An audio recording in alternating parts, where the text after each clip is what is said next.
Good evening, Jets Nation. Welcome to episode 19 of the Jets Duo Show. I'm your host, Jude Jets, joined by my co-host, Italy Jet. How's it going, man?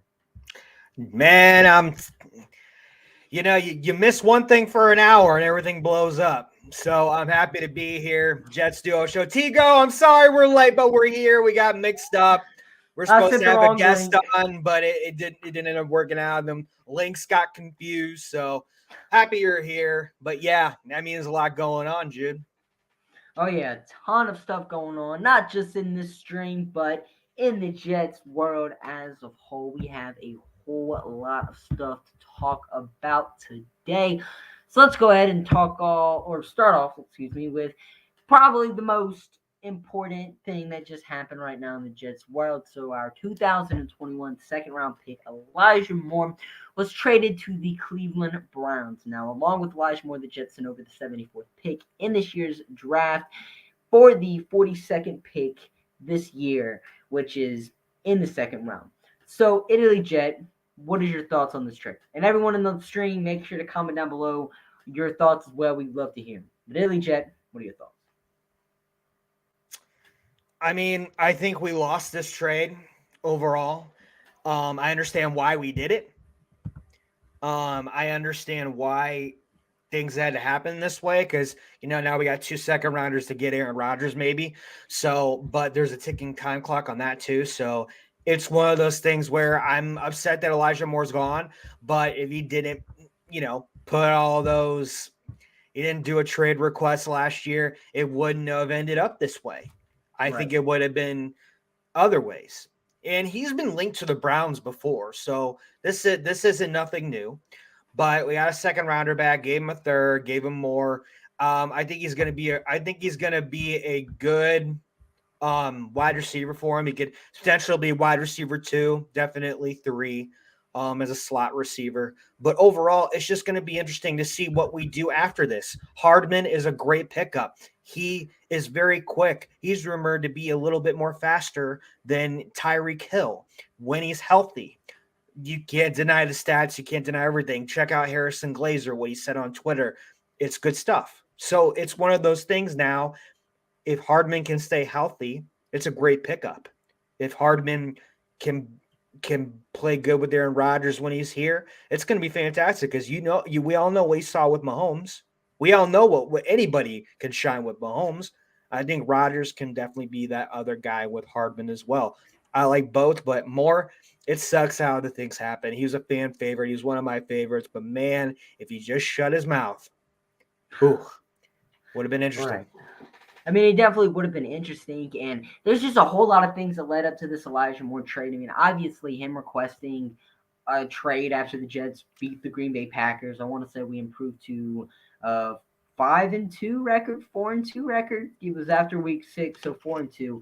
After we improved to that 4-2 record, Elijah Moore requests a trade, and it's like, yeah, dude, it sucks you're not getting the ball. Everyone wants to see you get the ball. I mean, literally every Jets fan was rooting for you, Elijah Moore. It's just our quarterback sucks, and you got to understand that.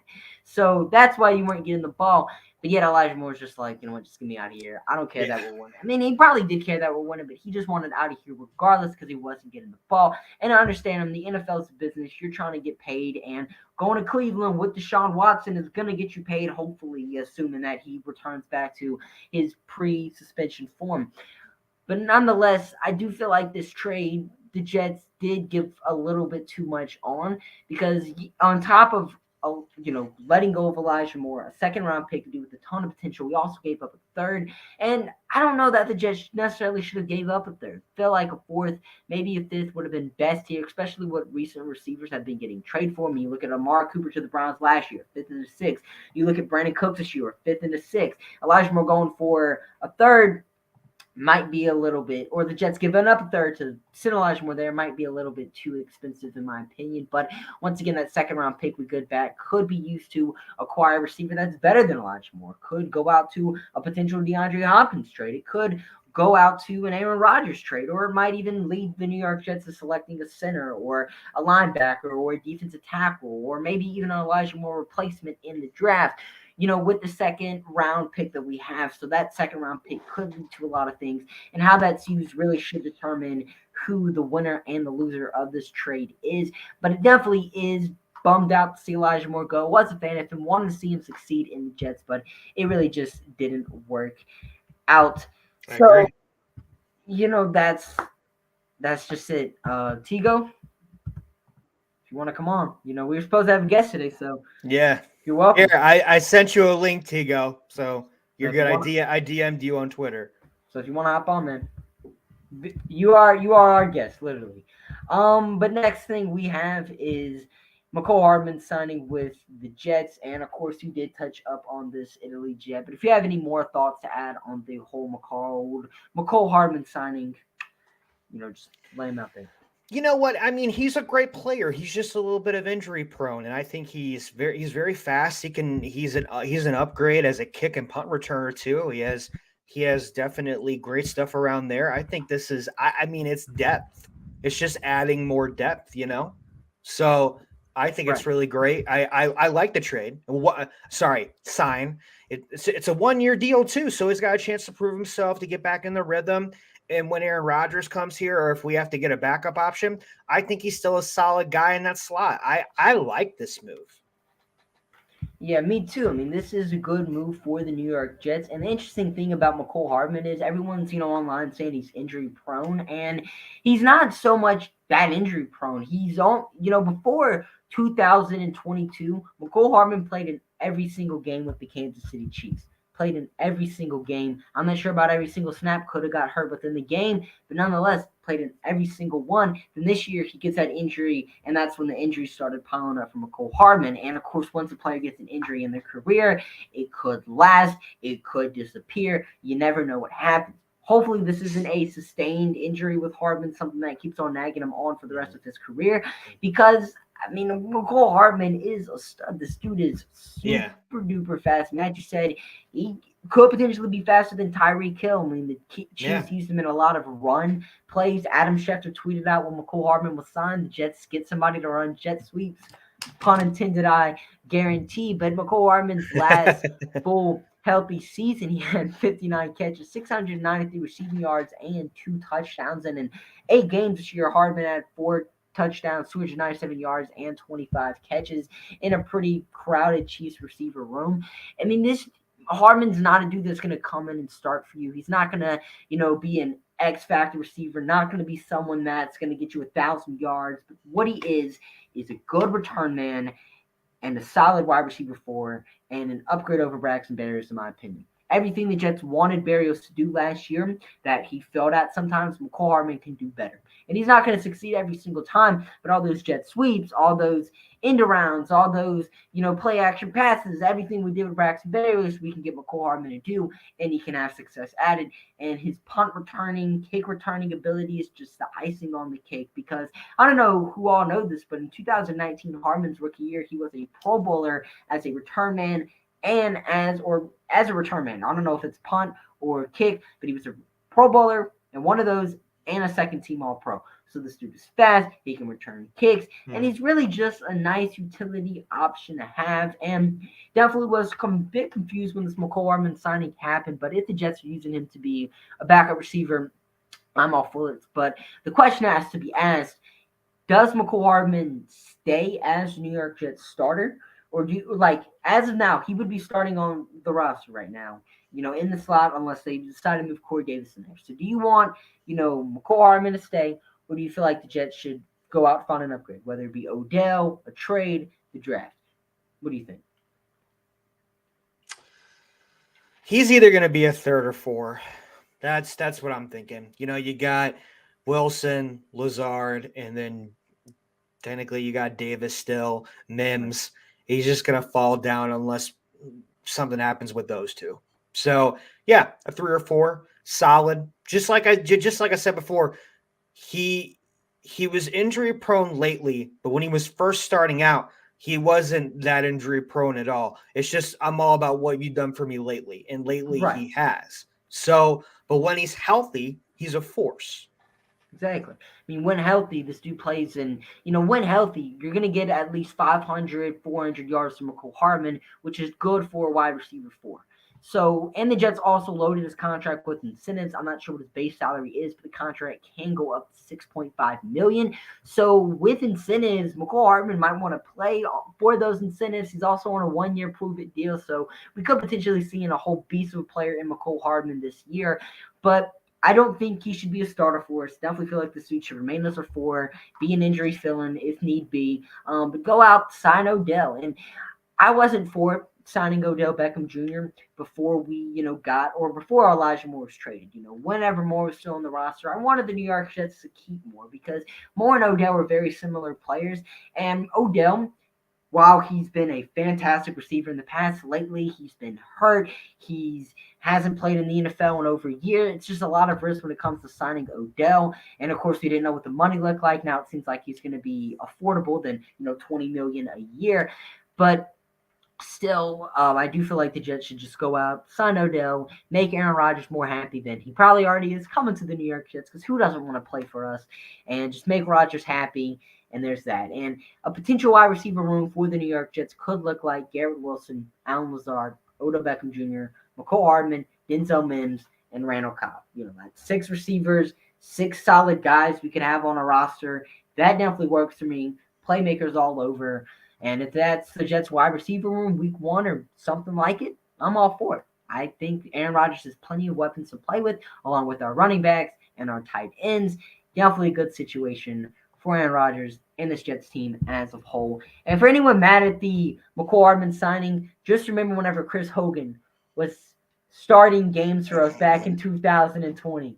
Back when Brashad Perriman was our wide receiver number 1. Back when Jeff Smith was getting legit minutes with the Jets. So before anyone says, why don't you sign McCole Hardman? And Thomas, rest in peace. Thomas. Right, and Demaryius Thomas, rest in peace. But it was still bad, though. Right, he wasn't great, but rest in peace to Demaryius Thomas. Thank you for all you did with the Jets. But still, nonetheless, it's like, if you're mad at this McCole Hardman signing, remember what we were going through 2 years or 3 years ago, and just have a sigh of relief over this. So McCole Hardman was a free agent signing. So outside of McCole Hardman, what free agents were you, excited about the Jets bringing in? Which ones didn't you like? Which re-signings did you like? Just go ahead and give your overall recap on free agency.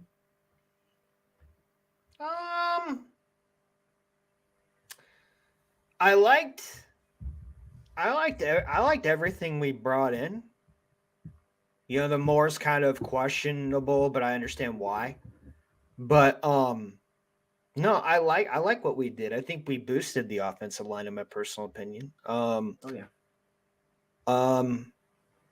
Running back room's fine, tight end room's fine. We just got to reconstruct that wide receiver room. I love the Lazard one.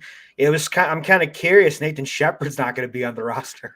That was kind of like, oh, okay. And the Saints gave him the bag too. And not only that, like, I'm just shocked Rankins isn't back. But okay, they gave him some money too.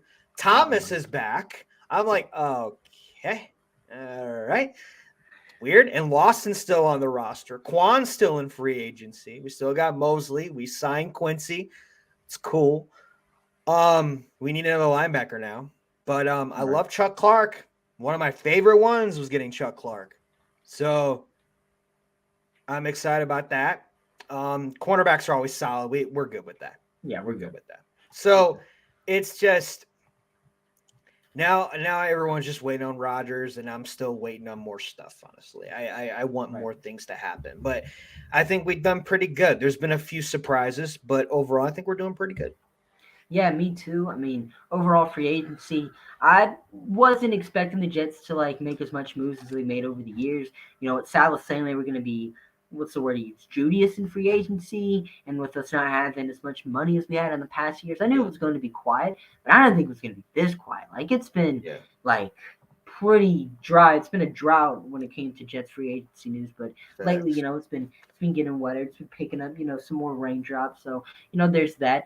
But Alan Lazard's really the only splash signing we've made so far. He's technically the highest paid receiver because he signed a longer contract than the other ones, but he's making $11 million a year, just like Juju and Jacoby Myers, which is solid money for him. It's what wide receiver twos, wide receiver three. We're just mainly wide receiver twos are going to get paid nowadays. So a nice contract for Alan Lazard to say the least. And he has chemistry with Aaron Rodgers. He has familiarity in our offensive system, and he's also 6'5" and an amazing run blocker. So he's going to bring a lot to the Jets. The backup old lineman signings we made with Tristan Coleman and Wes Schweitzer pretty much locked down the interior of our offensive line. We can have Schweitzer be our backup guards, and we can have Tristan Coleman be our backup center. Both are pretty well at their respected, positions. Coleman as the center, Schweitzer as the guard. So definitely would, just nice to see that the Jets have, guys back there that can give us solid play whenever, or God forbid, one of our offensive linemen go down. Know that we have a guy back there that's going to hold down the fort for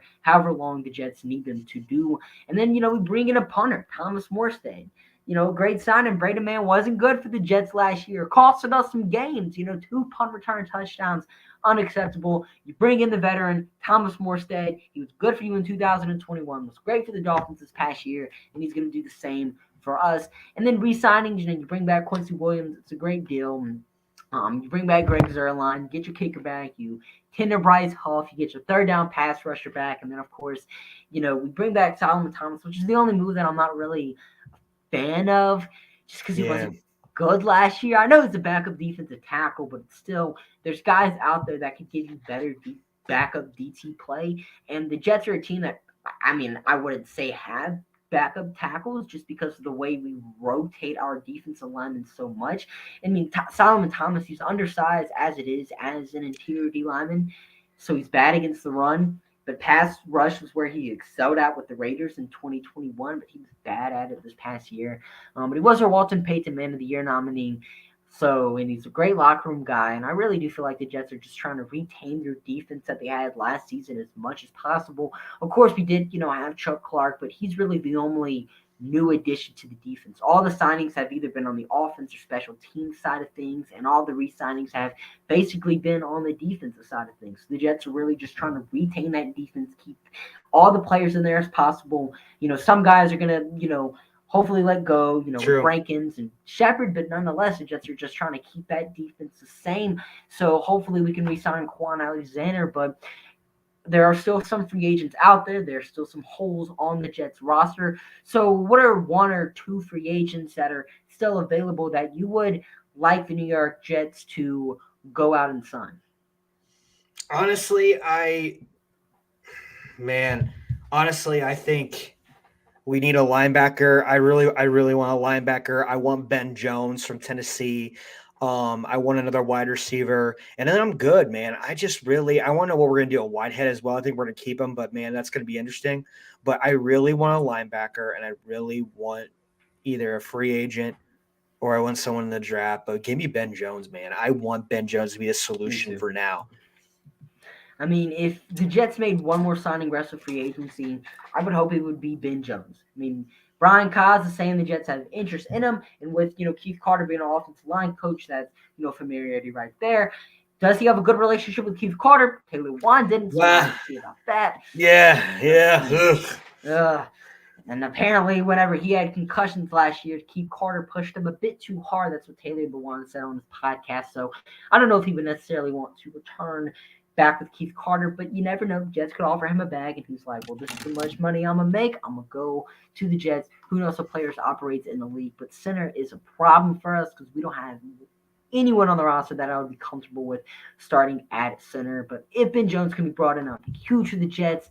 But other than that, the only really holes we have on the roster, assuming Aaron Rodgers gets traded to the Jets, are safety, in my opinion. I know some people say what they want about safety, but I think the Jets need to add another safety and defensive tackle. We need to add another DT and then get a will linebacker. Go out, re-sign Quan Alexander, and then you're good. This team is set. This team doesn't really have many holes. This team can go to the playoffs. We just need that Rodgers trade to get through. And then we also have, the 2 second-round picks and a first to address holes as well. So the Jets definitely can make moves. Hey, my man. Haven't seen you in a while. Hope you're well, my man. Hope you're having a good day. Yes, he is correct. I think it was a year in the making, and we got to establish a culture. And even though I think we did lose the trade, I understand why we made the trade. Right. And, welcome in, Hater Ali. Thanks for commenting, man. Love to have you in here. And, definitely trying to establish the culture. A lot of people have been talking about it online. More requests, we even talked about it earlier. More requests of the trade after we were winning. Yeah, that's not the type of guy you really want to have on your team. Even though, he probably, saw things up at the end of it. It's just he was just trying to get the bag, and respect him for that, but it's just like we're winning here. Just help be a part of what's going on, and Right. who knows? Things went downhill after Elijah Moore requested the trade, so maybe we can put the blame on him.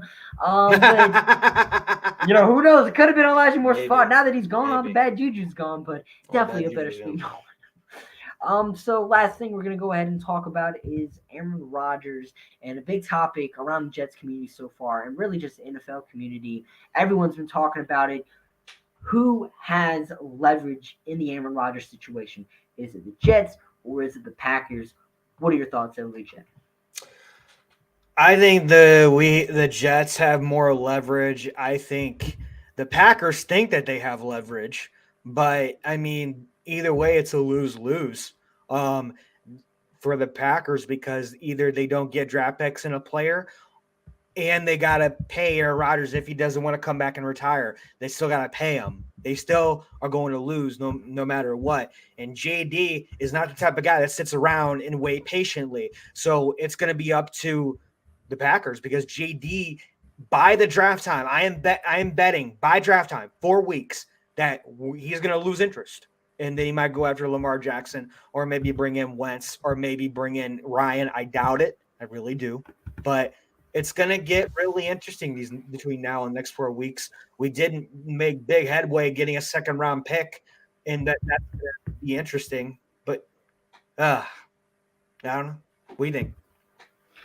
I do think the Jets had the leverage in this trade just because Rodgers isn't like a new quarterback per se. I mean, obviously he would be new for the Jets, but he has a lot of connections with our team, mainly just with Nathaniel Hackett, who is like his favorite offensive coordinator ever. He loves Nathaniel Hackett. So he knows what a system looks like. And he also has a lot of familiarity with our newly signed receiver, Allen Lazard. He's played with him for the past 5 years in Green Bay, so he has chemistry with that guy right there. And there's nothing in NFL rule books that says players can't hang out with guys off the field. Aaron Rodgers could orchestrate a team hangout with every player on the Jets roster, and that's what they can do, orchestrate a whole practice. Now, obviously, coaches can't be there or nothing. I mean, but who's to say coaches can't be there? I mean, the Jets could literally hold practices even if Aaron Rodgers isn't on the team. Obviously, it's not going to happen, but like he can just go to Florida, go to Destin, Florida, hang out with the wide receivers, and they can just chill and they can get chemistry working. They can work on plays. That's what Aaron Rodgers could do. And really, if you're the Green Bay Packers, you have to think, what are we going to get out of this Rodgers trade? Because if we want a first-round pick, which I don't think the Jets should give them a first-round pick, the only way I'm giving up a first-round pick for Aaron Rodgers if it guarantees us a Super Bowl. If Roger Goodell writes in pen and crosses his heart and says, you know what, the Jets, I'm going to fix the league, and the Jets going to win the Super Bowl if you give the Packers first. That's the only way I'm cool with this trade. But that's not going to happen. So I don't want to give the Packers a first-round pick. If it happens, it happens. But I don't think a first-round pick is going to be given in this trade. So if I'm the Packers, I'm realizing, well, okay, we're not going to have a second-round pick, or the draft picks the Jets are going to have are going to be way better this year than they are probably going to be once they get Aaron Rodgers. Nothing's certain, but, it's kind of just hopefully common sense. Knock on wood that it happens. But that's probably what it's going to be. So you're going to get the most out of a trade this year while the Jets have the 13th pick, while the Jets have the 43rd pick, while the Jets even have the 42nd pick, while all that's happening, while these picks are higher, while Corey Davis is still on the roster, while Carl Lawson, Jordan Whitehead are still on the roster because all those guys are free agents next year. So if I'm the Packers, I'm just going to make this trade done. I would just hopefully they can agree on a compromise. But if this goes on after the draft, the Jets can just kick back their feet and relax. Because if this thing goes into training camp, that's when we start to worry. But if it goes into OTAs, don't panic because it's not like Aaron Rodgers is gonna go to OTAs anyway. He hasn't gone to OTAs in a long time. So why would he just up and go to OTAs? I mean, there's really no point for him to. So Yeah. that's just my opinions on that. Me and Illy Jet both think the Packers don't have leverage in the situation. It's all the New York Jets, and make sure you guys comment down below your thoughts. But Hater Ali coming in with another comment. He's saying Moore didn't have the on-field production, so not surprised we couldn't get more. I think a low third was decent value. I believe 42 and 43 is the value. The 18th pick, never going to get a 2 for Moore. And, I did see what he was saying on Twitter. I think some dude said it was the 42 and 43rd of the value of the 17th, 18th pick. So basically the Jets have 2 first-round picks in terms of value this year, although, the value scale is, make whatever if you want it, but still, back-to-back second-round picks that are relatively high isn't, pretty good. So, we have another comment from Hater Ali right here saying, to me, Rodgers' situation is not about leverage, it's about fair compensation. A second was third this year and conditional third next year. That's definitely what I was thinking right here. Add some conditional picks to the mix. So Italy Jet, what are you thinking in terms of a potential compensation for the Aaron Rodgers trade? Elijah Moore, but that's done now. Yeah. So I'm gonna be honest,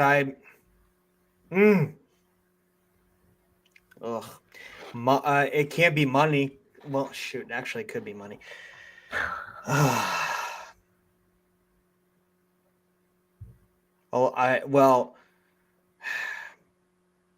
Yeah, I'm busted. I don't know. I feel like they already did work out the compensation, in my opinion. You know what I mean? But I think it's now just a trade now. I'm not really worried about compensation. Right. It's just, when is this thing going to go down? Exactly. To me, it's like, I don't really know what the compensation is going to be. I would say a second, conditional third. That's kind of what I'm thinking. But I mean, who knows how this thing is going to go down. But ladies and gentlemen, that's going to do it for episode 19 of the Jets Duo Show. Want to thank everyone for tuning in tonight.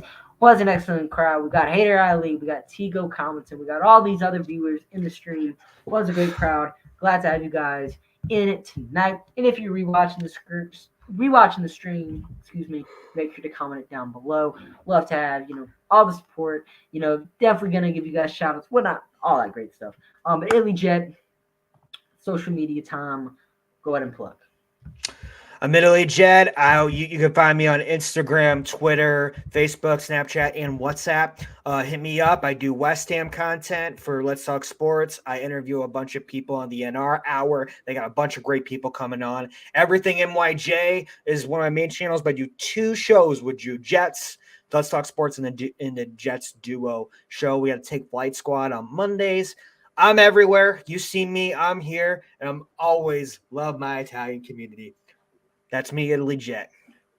We also got some West Ham content too, and they were recently featured on Ted Lasso. So yeah. Oh, geez. Cool. Yeah. Well, if he can do a better job than what they're doing in real life, I'll take it. Yeah. So yeah, make sure you guys check out Ted Lasso. It's a great show, and also check out our content, our other content we do as well. I'm Jude Jets, @Jude_Jets for all socials, and we will see you guys in the next show. Peace. Oh, wait, I gotta get to